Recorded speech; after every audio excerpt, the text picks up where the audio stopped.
제가 이 안경이 갑자기 바뀌어가지고요. 제가 이 설교를 할 때 쓰는 안경은 제가 엄청 사랑하는 안경인데 오늘 새벽에 제가 발로 밟아버렸습니다. 아이고 참. 새벽 기도를 마치고 이제 불은 다 꺼지고 안경을 갖다가 여기 방석에다 놓고 이 의자가 조금 저쪽으로 가 있길래 여기로 좀 밀어야 되겠다. 그리고 일어서서 움직이는 순간 안경을 확 밟아버려. 뭔가 부지직하는데 보니까 이 안경을 밟아버려가지고 얼마나 속이 상한지. 한 가지 깨닫는 것이 왜 밟았겠어요? 그 좋은 내가 사랑하는 안경을. 빛이 없으니까 안경인지 뭔지. 여러분, 예수님이 참 빛으로 오셨습니다. 그리고 우리 보고 세상에 빛이라고 그럽니다. 세상 사람들이 빛이 없이 사니 자식도 죽이기도 하고 부모에게 참 대적하기도 하고, 다 빛이 없으니까 생명의 빛이신 참 빛이신 예수님으로 충만하기를 원합니다. 또 말씀에 빛이 없으니까 그렇게 잘못 사는구나. 그래서 저도 빛이 없어서 그냥 제 사랑하는 안경을 발라버리고, 요거는 완전 돋보기라 제가 이렇게 쓰면은 지금 여러분의 얼굴이 하나도 안 보여서 살짝 이렇게 쓰고 설교를 해야 되겠습니다, 여러분. 인류 역사상 사도 바울만큼 영향력을 끼친 인물도 아마 없을 겁니다. 사도 바울은 신약성경 27권 가운데 13권을 썼고요. 기독교 신학을 확립한 첫 신학자고, 그리고 첫 선교사입니다. 사도 바울은 복음을 널리 전하기 위해 택한 하나님의 귀한 그릇이었습니다. 여러분, 프랑스와 영국 같은 유럽의 그 박물관에 가면 옛날 왕들이 사용하던 아주 진귀한 그릇들이 전시되어 있습니다.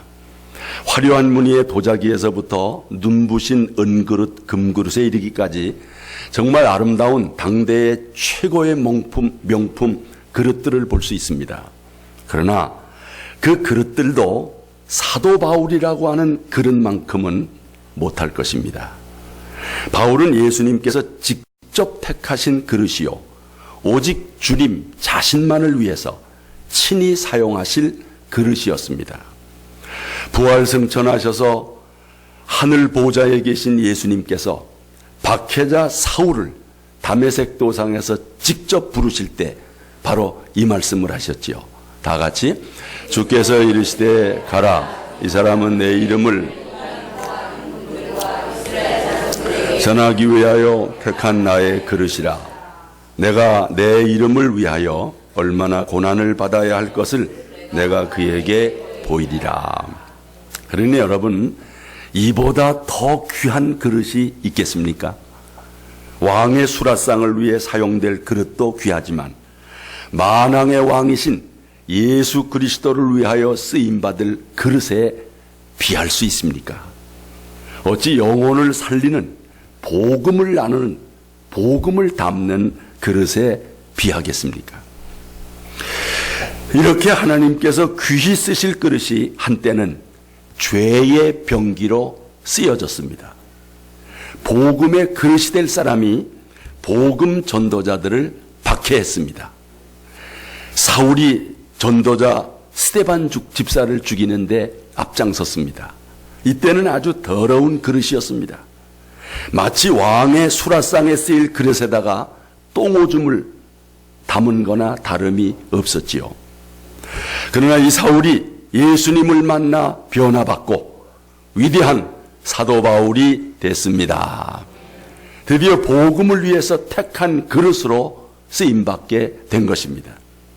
사도 바울에게 부여된 임무는 이방인, 그리고 임금들, 그리고 이스라엘 자손들, 이 세 그룹에게 주의 이름을 전하는 사명이 주어졌습니다. 우리 말씀을 다시 한번 보겠습니다. 주께서 이르시되 가라, 이 사람은 내 이름을 이방인과 임금들과 이스라엘 자손들에게 전하기 위하여 택한 나의 그릇이라. 예수님 말씀입니다. 사도 바울은 이방인의 사도로서 당시 유럽과 소아시아 반도를 누비며 복음을 전했습니다. 가는 곳마다 회당을 찾아가 동족인 유대인들에게 복음을 전했습니다. 그리고 아그리빠 왕과 벨릭스 베스도 총독 등에게 복음을 전했습니다. 그리고 세 차례의 세계 전도 여행을 했는데 그가 거쳐간 도시의 수만도 57개에 이르고 그 거리를 모두 합치면 무려 1만 3천 킬로에 달했습니다. 종국에는 당시 유럽의 심장이었던 로마에까지 가서 복음을 전했습니다. 참으로 복음을 담아 나르는 귀한 그릇으로 쓰임 받았습니다. 성도 여러분, 우리도 바울처럼 복음의 그릇으로 쓰임 받기를 원합니다. 바울이 어떻게 이렇게 귀하게 쓰임 받을 수 있었을까? 우리도 바울처럼 쓰임 받으려면 어떻게 해야 할까? 이렇게 귀하게 쓰임 받은 사도 바울에게 아주 중요한 사실이 있습니다. 첫째는 사도 바울은 복음의 부채의식을 가지고 있었습니다. 로마 선교를 애타게 사모하며 쓴 편지 로마서, 오늘의 본문에서 사도 바울은 이렇게 고백을 합니다. 다 같이 헬라인이나 야만이나 지혜 있는 자나 어리석은 자에게 그러므로 나는 할 수 있는 대로 로마에 있는 너희에게도 복음 전하기를 원하노라. 아멘. 사도 바울은 자기를 가리켜 내가 빚진 자라 이런 고백을 합니다. 물론 이 빚은 물질의 빚은 아닙니다. 사도 바울이 누구에게 돈을 꾸거나 또 빚을 내서 무슨 선교를 한 적이 없습니다. 사도 바울은 로마서 13장 8절에서 피차 사랑의 빚 외에는 아무에게도 아무 빚도 지지 말라 이런 권면을 했습니다. 우리는 할 수 있으면 물질의 빚은 지지 말아야 하겠지만 사랑의 빚은 질 수 있습니다. 사랑을 받기도 하고 주기도 합니다. 누구에게인가 사랑을 받았다면 그게 사랑의 빚을 진 거지요. 그럼 우리도 다시 또 그 빚을 갚기 위해서 또 우리가 사랑하려고 노력을 하는 거지요. 그러면 바울이 말하는 이 빚은 과연 무슨 빚인가? 여러분, 이 빚은 구원에 대한 빚임을 믿으시기를 바랍니다. 우리 모두는 하나님의 은혜로 구원받았습니다. 하나님의 크신 은혜로 하나님의 자녀가 되고 영생을 얻었습니다. 이것은 거저받은 하나님의 은혜입니다. 구원은 우리가 뭘 잘해서 얻은 것이 아니라 전적인 하나님의 은혜요, 하나님의 선물임을 믿습니다. 우리 말씀 보겠습니다. 다 같이. 너희는 그 은혜에 의하여 믿음으로 말미암아 구원을 받았으니 이것이 너희에게서 난 것이 아니요 하나님의 선물이라. 우리에게서 났다는 건 우리의 무슨 노력, 공로, 무슨 덕, 그게 아니라는 거지요. 하나님의 은혜는 독생자를 주신 하나님의 사랑입니다. 우리의 죄를 대속해 주신 예수 그리스도의 십자가의 사랑, 우리가 이 은혜로 말미암아 구원을 받았습니다.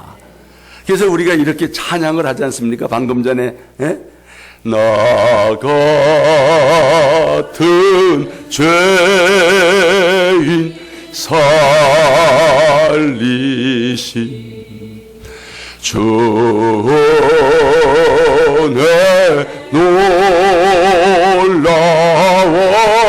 놀라워 이뤘던 생명 찾고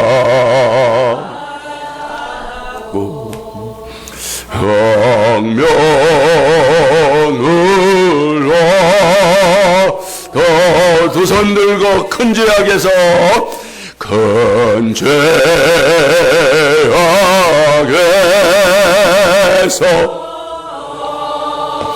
주네 고마워 주네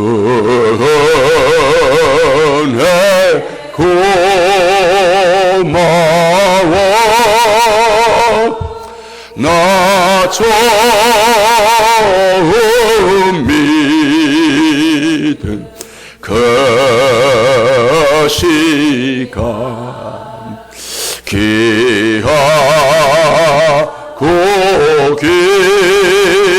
귀하다. 아멘. 여러분, 이 찬송 부르면서 다 눈물을 흘려본 경험이 있습니까? 가슴이 찡한 경험들이 있습니까? 반드시 정말 우리가 그런 경험이 필요합니다. 사도 바울은 이 은혜를 빚이라고 생각했습니다. 꼭 갚아야 할 빚이라고 여겼습니다. 여러분, 우리 사람들 중에는요, 누구에게 무슨 은혜를 입으면 꼭 갚아야 된다고 생각하는 분들이 있죠. 그러니까 밥 한 끼 얻어먹으면 꼭 갚아야 된다. 안 갚으면 막 괴로워요. 우리 시골에 어머니가 그러시대. 아이고, 내 그 집한테 뭐 은혜를 받았는데 물에도 들고 가서 갚아야 된다는 거예요. 은혜를 받으면 꼭 갚아야 된다. 이게 채무의식입니다. 채무감이라 그러죠. 여러분, 채무의식이 있고 채권의식이 있어요. 어떤 게 더 좋은 거예요? 여러분, 채무의식을 갖는 게 좋지요. 이게 왜 채무의식은 어디서 오느냐? 하나님의 은혜를 깨닫고, 이 은혜를 어떻게 갚을까? 그건 채무의식이죠. 그런데 채권, 이 은혜를 깨닫지 못하면 우리가 채권의식을 가지고 살 수가 있어요. 우리가 자녀로서 부모에게도 채무의식을 가진 자녀가 있어요. 부모님 은혜가 고맙다. 잘해드려야지. 그런데 채권의식을 가지고, 뭐 부모의 은혜가 뭐여까지 거. 이 채권의식에 하나님께도 똑같습니다. 하나님께서 우리에게 베풀어 주신 구원의 은혜를 깨닫고 채무의식을 가지고 살 수 있기를 원합니다. 채권의식을 버리고 채무의식을 가지고 우리가 신앙생활을 하면 더 은혜가 되는 것입니다. 여러분, 어떻든 빚이라고 하는 것은 반드시 갚아야 하는 것입니다. 빚이 있는 사람은 무엇보다도 빚을 갚는 것이 급선무입니다. 여러분, 혹 빚이 있는데도 갚을 생각을 전혀 하는 사람이 있다면 돼요, 안 돼요? 그건 이해 안 되는 거죠. 예, 뭐 빚이라고 하는 것은 갚고 싶으면 갚고 안 갚고 싶으면 안 갚아도 된다. 결코 아닌 거지요. 그게 빚진 죄인이라고 하는 말도 있습니다. 이 빚을 지고 안 갚으면 자유롭지가 못해요. 옛날에는 빚을 안 갚으면 채권자의 노예가 되는 것입니다. 사도 바울은 지금 그런 문화 속에서 내가 빚진 자라, 이런 고백을 하는 것입니다. 여러분, 누가 바울에게 빚을 갚으라고 말한 사람이 없습니다. 바울은 스스로 나는 하나님께 빚을 졌다, 이런 생각을 하는 것입니다. 그러니까 그 빚을 갚기 전에는 절대로 자유할 수 없다, 이런 생각을 하는 것입니다. 그러니 여러분, 독생자를 주신 하나님의 사랑의 빚을 어떻게 갚겠습니까? 십자가에서 피 흘려주신 예수님의 그 속죄의 은혜를 우리가 어떻게 다 갚을 수가 있겠습니까? 이 구원의 복음을 전해준 이 사랑의 빚을 우리가 어떻게 갚을 수가 있습니까?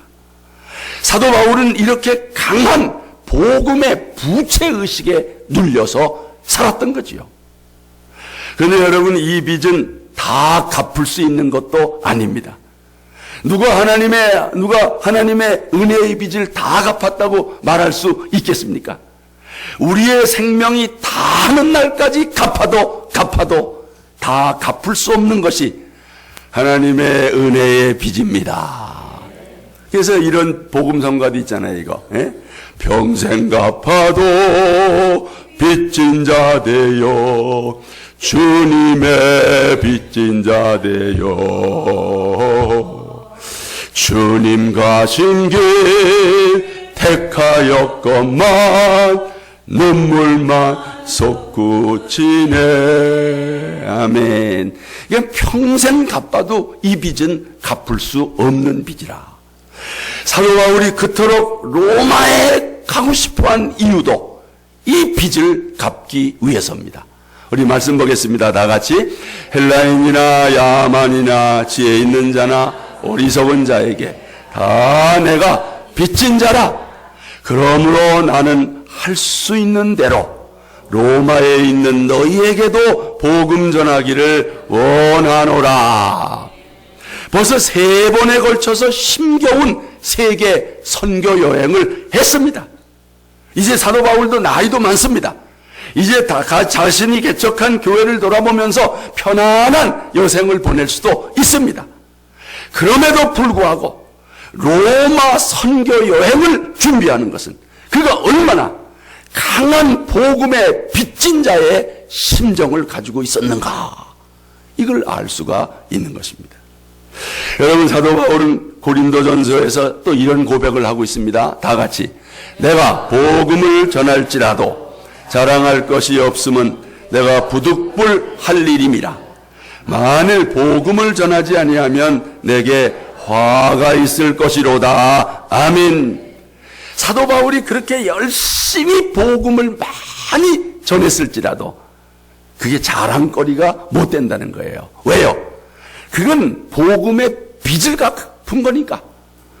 여러분, 누가 빚을 갚고서 자랑하는 사람 있어요? 없어요? 빚을 갚고 자랑하는 사람 있어요? 없어요? 대답 안 하는 사람들은 자랑한다는 사람이네. 나 빚 갚았다! 이러면서 자랑합니까? 아니라는 거죠. 여러분, 그럼에도 복음을 전하지 아니하면 내게 화가 임할 거다. 뭔가 불행이 닥칠 것이다. 이런 고백을 하는 것입니다. 여러분, 구약 성경에 의하면 빚을 갚지 않을 때 큰 화를 입습니다. 가령 채권자가 채무자의 재산으로 변제 금액에 미달될 때 그 채무자를 팔아서 빚을 갚습니다. 또 그것으로도 변제 금액에 미달이 되면 그의 처자식을 팔아, 그런 권리가 있는 것입니다. 이런 배경에서 사도 바울이 복음의 빚을 지고 있다, 이런 고백을 하고 있는 것입니다. 그렇기 때문에 이 빚을 갚기 위해 자기의 생명의 위협을 무릅쓰고라도 반드시 갚지 아니하면 안 된다, 이렇게 인식을 하는 것입니다. 여러분, 그렇지요. 빚진 자는 마음에 늘 그 빚으로 인한 눌림이 있습니다. 그런 빚진 자가 가장 기쁜 게 뭐겠습니까? 그 빚을 갚는 거지요. 그 빚을 갚을 때 얼마나 기쁘겠어요? 얼마나 자유하겠습니까? 여러분, 우리 그리스도인들이 가장 기뻐할 일은 무엇일까요? 복음을 전할 때입니다. 복음을 전해서 그 빚을 갚을 때입니다. 이건 부채의식이 있는 사람이나 경험하는 거지요. 여러분, 이 기쁨을 올가을에 맛볼 수 있기를 바랍니다. 그럼에도 우리가 이 빚을 갚지 않는다면 어떤 일이 일어나는가? 세상에 수많은 사람들이 진로의 자녀로 남게 될 것입니다. 그들이 구원받지 못합니다. 그들이 영원한 형벌이 기다리는 지옥 가야 합니다. 그러므로 우리는 믿지 않는 사람들을 만날 때 그들에게 빚진 자의 심정을 가져야 합니다. 그리고 우리가 받은 대로 그들에게 생명의 복음을 전해주어야 하는 것입니다. 복음의 빚진 자로서 부채의식을 가지고 부지런히 복음 전하는 우리 모두가 되기를 원합니다. 그 다음에 사도 바울에게는 개척정신이 투철했습니다. 여러분, 이 말씀 한번 보십시오. 다 같이. 또 내가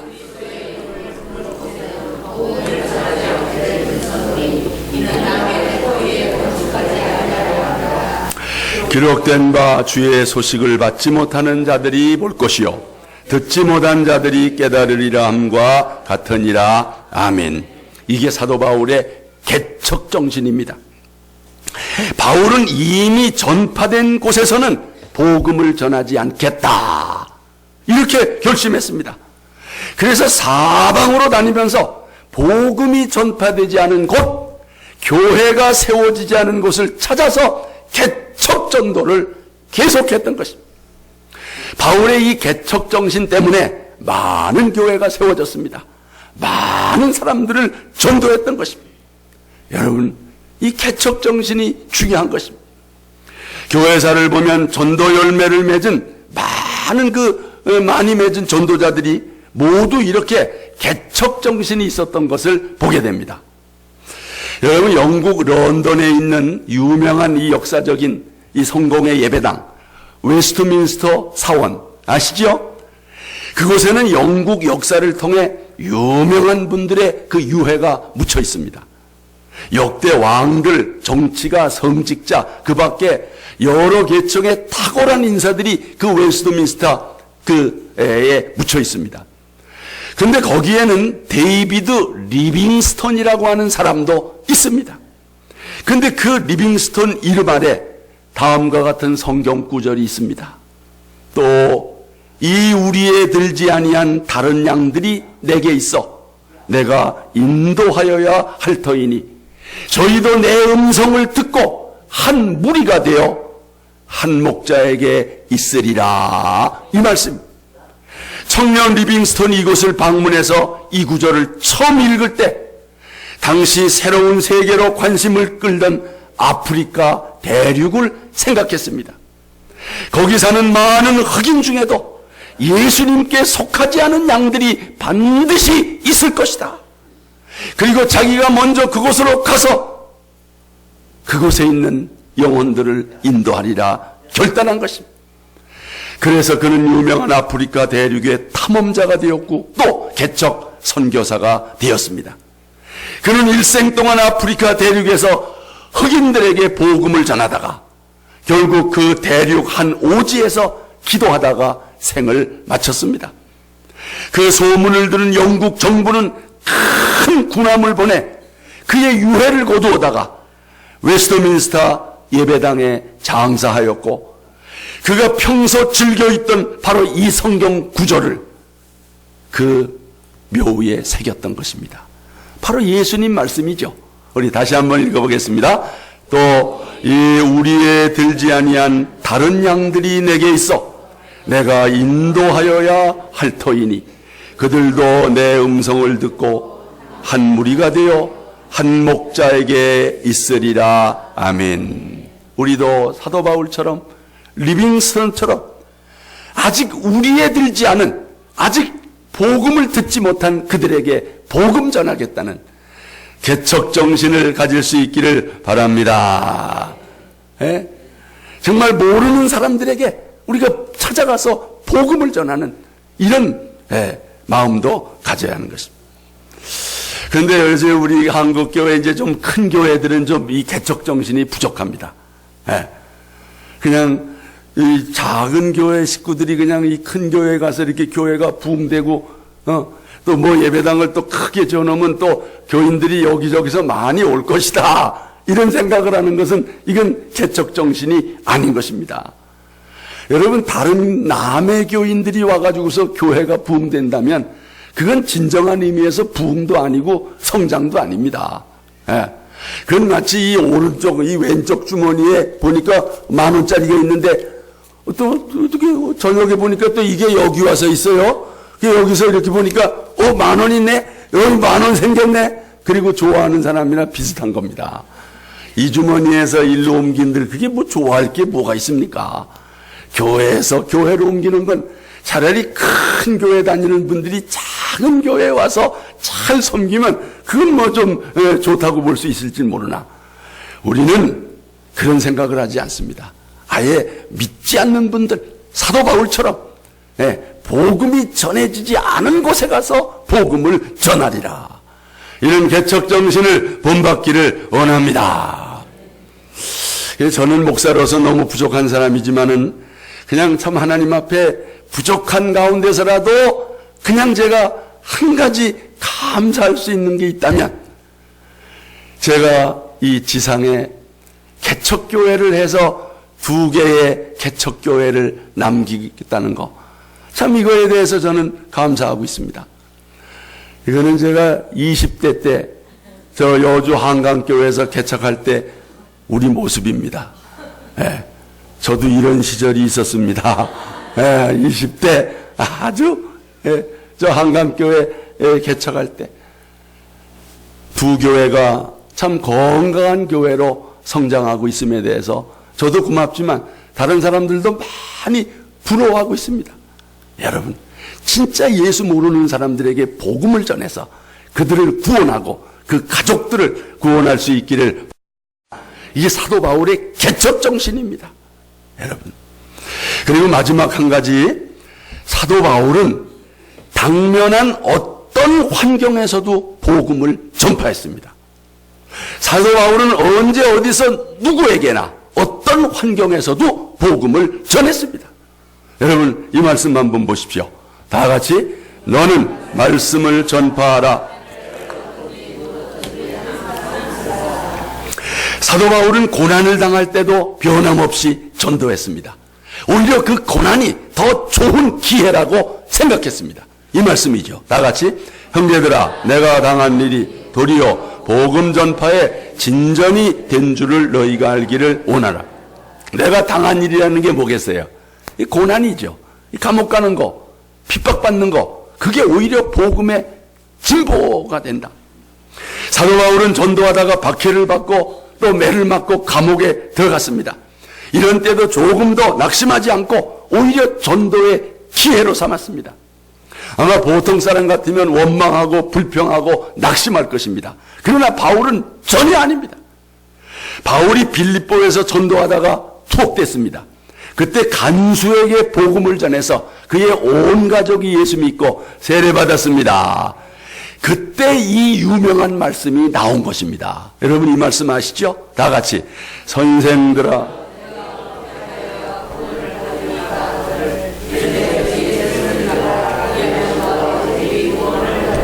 아멘. 로마 옥중에서의 전도는 대단한 성과를 거두었습니다.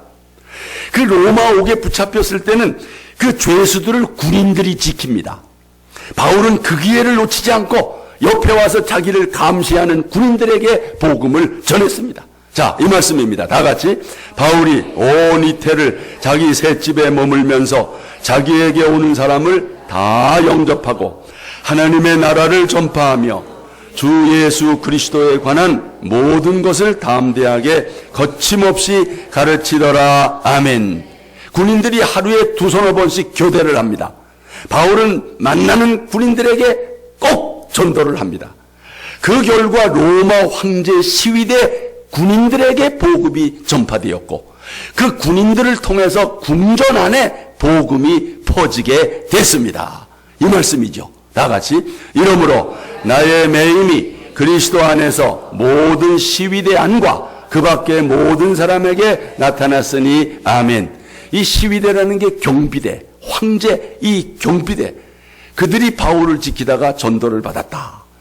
이 옥중 전도를 통해서 궁전에 침투된 복음은 약 200년 뒤에 로마 황제까지 그리스도 앞에 무릎 꿇게 했고 전 로마 제국이 복음화 됐습니다. 주 313년 로마가, 그렇게 기독교를 박해하던 로마가 기독교를 국교로 인정한 것입니다. 이게 사도 바울이 복음을 전한 그 결과, 그 열매인 것입니다. 여러분, 그러니까 감옥에 가도 하나님 뜻이 있다는 거예요. 여러분, 사도 바울이 로마 옥중에 갇혀 있을 때 청년 죄수에게 전도했습니다. 그런데 전도를 해보니까 그 청년이 바울이 잘 아는 소아시아 지방의 빌레몬이라고 하는 사람의 종이었습니다. 노예였습니다. 이 청년이 아마 어렸을 때부터 그 집의 종이었던 것 같은데 당시에 종동이 있던 대로 이 청년이 은밀히 도망해서 멀리 로마까지 왔습니다. 근데 도망 나올 때 주인의 금품을 훔쳐가지고 나왔던 거지요.